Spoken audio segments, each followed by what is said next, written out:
বিমানবন্দর টন্দর তো আপনি যাইতেই পারবেন না। দ্বারের কাছে যাইতে পারবেন না। হ্যাঁ? এটা পালায় আসছি। কিভাবে সেটি? বিভিন্নভাবে পালায় আসছি। একটু বলেন না শুনি। বিভিন্নভাবে পালায় আসছি বলা যাবে। কারণ এই সরকারি লোকরাই আমাকে সাহায্য করেছে। দেশ থেকে আপনি কিভাবে বের হলেন এবং দেশে যে ৮ মাস থাকলেন, আপনি বলছেন আপনি ৬ টা সিম বদল করেছেন। কেমন ছিল আপনার সেই ৮ মাসের এইটা জীবন? একটা আপনার সিনেমা হইতে পারে। সুন্দর মুভি হবে। হ্যাঁ? এইটা আমার গিন্নি আমি I was the last man to leave the country. আমি কোন অন্যায় করিনি। কাউরে কোনদিন জেলে পাঠাইনি। কোন চুটজামারি করিনি। So I was confident আমি কেন পালাবো? কিন্তু যখন এই কর্নেল সাহেব আমাকে ফোন করে বললেন, "sir, we will protect you" তখন আমার সবাই বলল যে, "স্যার, আপনার নাম্বার পেয়ে গেছে। এখন এখান থেকে পালান।" হ্যাঁ? যাই হোক, তারপরে বিভিন্ন জায়গাতে কোনো আত্মীয়স্বজনের বাড়ি থেকে যাইনি। কারণ আমার সব আত্মীয়স্বজন পাবলিকলি নোন। সবাই তাদের চিনে। সো আমি অন্যান্য লোকের ওই যে এনবিআর, এনবিআর নাকি বলে জানি ভাড়া পাওয়া যায়।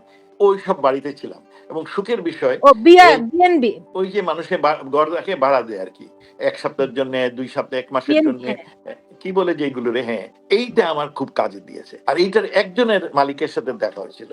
সেই মালিককে আমি জিজ্ঞেস করলাম যে, "আপনার তো সুন্দর।" উনি বললেন যে, "শুনেন, উনাকে আমি আগে চিনতাম। এজন্য উনি আমার সাথে দেখা করতে আসে।" উনি এসে বললেন যে, আমরা তো গার্মেন্টের ব্যবসায়ী। আমরা ওই হোটেল-টোটেলে আমাদের বায়ারকে রাখি না, আমরা বাসায় রাখি। কারণ অনেকে ফ্যামিলি-ট্যামিলি নিয়ে আসে। আমরা এইজন্যই বাসা সুন্দর করে রাখি। আর ওর বাসায় থাকে, হোটেলে থাকে না। আর এখন যেহেতু দেশে কোনো বায়ার আসতেছে না, এখন কেউ আসতে সিঙ্গাপুর কিংবা ব্যাংকক পর্যন্ত আসে। ঢাকায় ভয় পায় আসে না। সেইজন্য সব খালি। তার জন্য আপনি ভাড়া পাচ্ছেন। সো আমি পালিয়েছিলাম। আর যাতে বাইরে কেউ না চিনতে পারে মবের জ্বালায়, সেইজন্য চেহারা-টেহারা সব পরিবর্তন করি। চুলও খুলে তা ফেলেছেন। ইয়েস সব। তাও আপনাকে বলি, এই যখন নাপিতের কাছে গেলাম, সুতরাং এক বাসায় গেলাম সার্টেন টাইমে। ওই বাসায় এক নাপিত আসলো। হ্যাঁ? এটা আমার বাসা না, আরেকজনের বাড়িতে। যাতে ওই নাপিত কাউরে বলতে পারে না কোথায় আমার সাথে দেখা হইছে। মানে ইটস এ লং স্টোরি, এটা বলে লাভ নাই। বহুত কষ্ট করে বের হয়। আমার বউয়ের কি বলে প্রেশারে আর উনার বুদ্ধিতে বের হয়। আমি যে বের হইছে কিছুই জানি না। কারণ আমি ফোনে তো কথা বলতে পারি না। হ্যাঁ? So she made this arrangement through তখন দেশে অনেক ফড়িয়া আছে আপনাকে বিদেশ পাঠানোর জন্য। কিন্তু ওগুলো সবগুলাই মানি মেকিং। আমার তো টাকা নাই। সুতরাং আমি আরেক সমস্যা। যাই হোক, আমি জীবিত আছি আর মানুষের দোয়া। বহু লোক আমার জন্য দোয়া করেছে। উমরা হজ করেছে। Can you believe it? আমি তাদের চিনি না। But they did it. তো এই বেঁচে আসছি। ও আর বাই এখানে আমার মানে মেয়ে এয়ারে আসছেন ছেলে-মেয়ের উপরে নাকি আছি। হ্যাঁ? মানে সরাসরি শাহজালাল থেকে এসেছেন নাকি অন্য কোনো বিমানবন্দর থেকে? না, বিমানবন্দর-টন্দর তো আপনি যাইতেই পারবেন না। দ্বারের কাছে যাইতে পারবেন না। হ্যাঁ? এটা পালায় আসছি। কিভাবে সেটি? বিভিন্নভাবে পালায় আসছি। একটু বলেন না শুনি।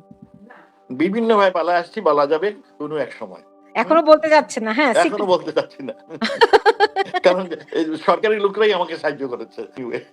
আচ্ছা, বুঝতে পেরেছি। সবাই যারাই দেশ থেকে বের হতে পেরেছে সবাইকেই বোধহয় সরকারি লোকেরাই সাহায্য করেছে। অ্যারেঞ্জমেন্ট টা কি আরকি? I cannot tell it. আমার এগুলো অ্যারেঞ্জমেন্ট আমার গিন্নি করেছে। এই আমেরিকা থেকে বসে। আচ্ছা, বুঝতে পেরেছি। যাক, আপনি যে নিরাপদে আসতে পেরেছেন এটি একটা অনেক বড় ব্যাপার। আ নিশ্চয়ই অন্য আরেকদিন আপনার সঙ্গে অনেক কথা হবে।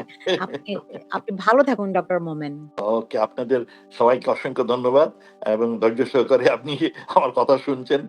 সেই জন্যেও আমরা সাদাসিধা মানুষ, দেশটাকে বাঁচাতে হবে। আর আমরা দেশটাকে জঙ্গি দেশ বানাতে চাই না। এই ব্যাপারে সবার উদ্যোগ নেওয়া দরকার। আপনি কোন দল করেন না করেন ইট ইজ সেকেন্ডারি।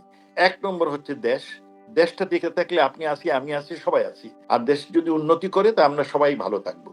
এবং এইটার জন্য আপনাদের কিন্তু আমি যে নিশানা দেখতেছি সেইটা খুব ভয়ের কারণ। সেইটাকে আমাদের উদ্ধার দরকার। এবং উদ্ধার জন্য সবাইকে এমনি উদ্ধার হবে না। সবাইকে কাজ করতে হবে। জি, অসংখ্য ধন্যবাদ। জি। জয় বাংলা, ভালো জয় থাকুন। বঙ্গবন্ধু।